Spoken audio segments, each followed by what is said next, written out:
Hello friends, welcome into the Cowboys Report presented by The Guild. I am Tom Downey. Follow me on Twitter at WhatGoingDowney for some more Cowboys coverage. Start things off with the latest Cowboys rumors. First up is former Cowboys wide receiver Dez Bryant waiting until training camp to sign. It does seem pretty likely. We'll give this one 3 stars. The report from Ian Rappaport was that Dez would not sign until training camp, not because he hasn't had interest, but because he's waiting for the perfect fit, a good team that is going to do a one-year prove-it deal. The Ravens, of course, were not willing to do that. The report is he's had interest from multiple teams, but is instead electing to wait. And oh, by the way, do not expect Dez Bryant back on the Cowboys. That bridge has been burnt.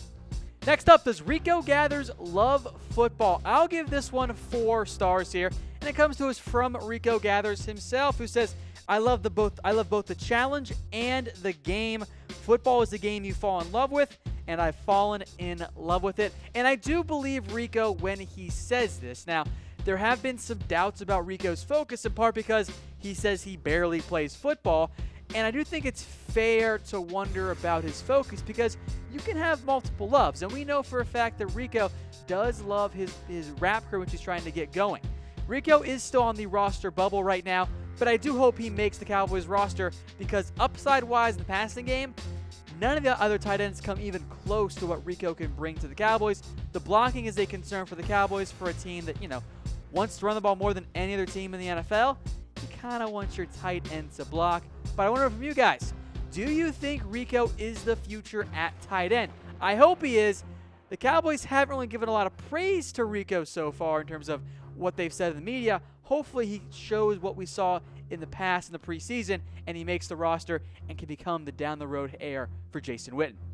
All right, next up, number 3 is Dak better without Dez Bryant? I'll give this one 2 stars. There's some truth to it, but I don't know if it's fully the truth. So the report from Sports Illustrated was that, hey, not having Dez Bryant, it could be better for Dak Prescott because he gets to spread the ball around more.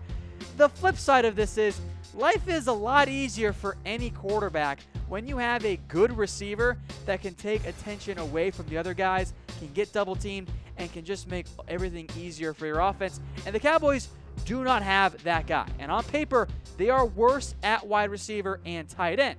But that does bring us to a question here. Will Dak be better in 2018?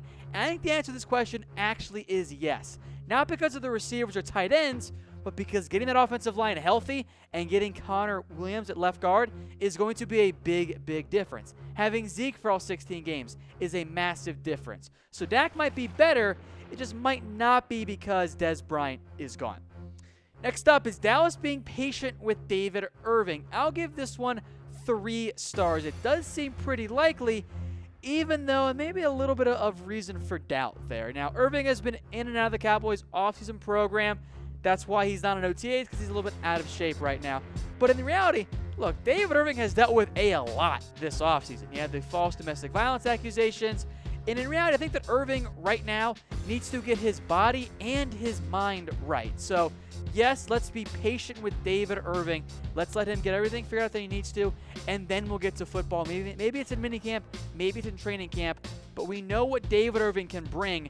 Let's be patient here for as long as we can and get him back on the field, and he can be that interior defensive line monster he was when healthy last season.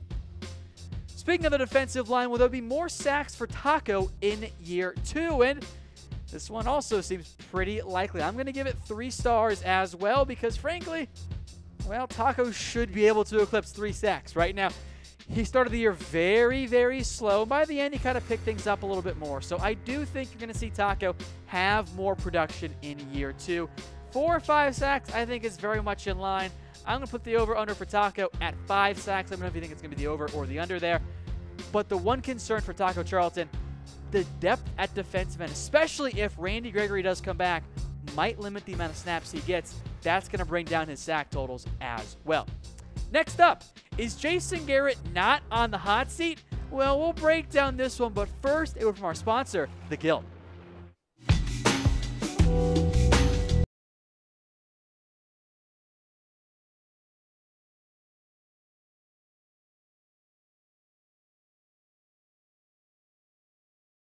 fake news. Because come on, guys, of course Jason Garrett is on the hot seat. Now, that doesn't mean he is for sure getting fired after this year, and there are some scenarios in which Garrett keeps his job, but FanSided had said, Garrett, man, maybe he's not really on the hot seat. They could keep Scott Linehan and then, or fire Linehan, then keep Garrett for one more year, which just sounds like a terrible idea. I think the reality is much more closer to this.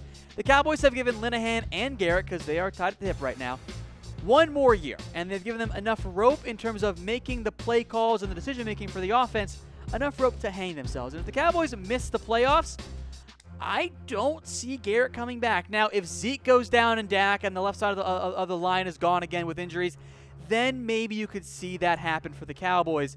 But I think Garrett is absolutely on the hot seat. I have no doubts about that one. So, folks, let me know. Will Jason Garrett be the Cowboys head coach in 2019? Give me a like for a yes and a laughy face for a no. I'm not sure the Cowboys are going to make the playoffs, and if that's the case, I think Garrett's gone. If it's your first time watching the show and you're wondering what the stars mean, here's the explanation. 0 stars, it's fake news. 1 star, small shred of truth, but not quite totally to be bought yet. 2 stars, it's firmly in the rumor category. 3 stars means it's pretty likely, but not quite set in stone. 4 stars means Zeke is eaten, and it's fact. Next up is Chidobe Awuzie going to be the #1 corner for the Cowboys. For now, I'll give this one 3 stars, and I liked a lot of what I saw out of Chido down the stretch last year. He thrived, he was good in coverage, a good tackler, everything you wanted to see out of a potential top-end corner going forward. And his top competition right now seems to be Byron Jones. Now, Jones has the upside to be the best corner on this team's roster, I'd say by a considerable margin. So that's why it's not 4 stars, because I wouldn't be surprised if it was also Jones. I almost made this one 2 stars. But Chido, I liked a lot of what I saw last year. If he's healthy for all 16 games, I think he will have a breakout year for the Cowboys. And speaking of cornerbacks, who is the best one on the roster? Is it Chido? Is it Byron? Is it Anthony Brown? Or is it perhaps Jourdan Lewis? And speaking of Jourdan Lewis, that brings us then to our next rumor. Is Jourdan Lewis not a starter? This one is firmly in that rumor category. 2 stars here because Jourdan Lewis, as of right now, is not working with the starting nickel unit. Instead, it's Chido and Byron Jones on the outside and Anthony Brown on the inside at the slot. Lewis has mostly worked on the inside and the outside with the second team for the Cowboys. And that is a big concern for me because if I'm the Cowboys, Jourdan Lewis is without a doubt one of your 3 best corners. You get there when he's #1 or even #2. So I hate the idea of Lewis just being your go-to backup. Jourdan Lewis, I think, would thrive in the slot. He's a little bit undersized, has the long arms, though, and the quickness. If Jourdan Lewis gets to play slot, I think he'd be one of the top 5 this year, by the end of this year, if not in the top 2 or 3.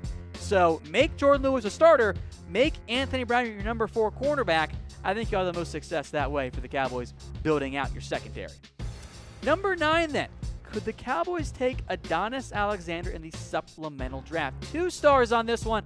Might be a little bit closer to 1. So Alexander, a talented corner out of Virginia Tech, fits the Cowboys mold perfectly under Chris Richard. He checks in around 6'3", has the long, lanky arms. Not the fastest guy, but that's often the case when you see those bigger corners.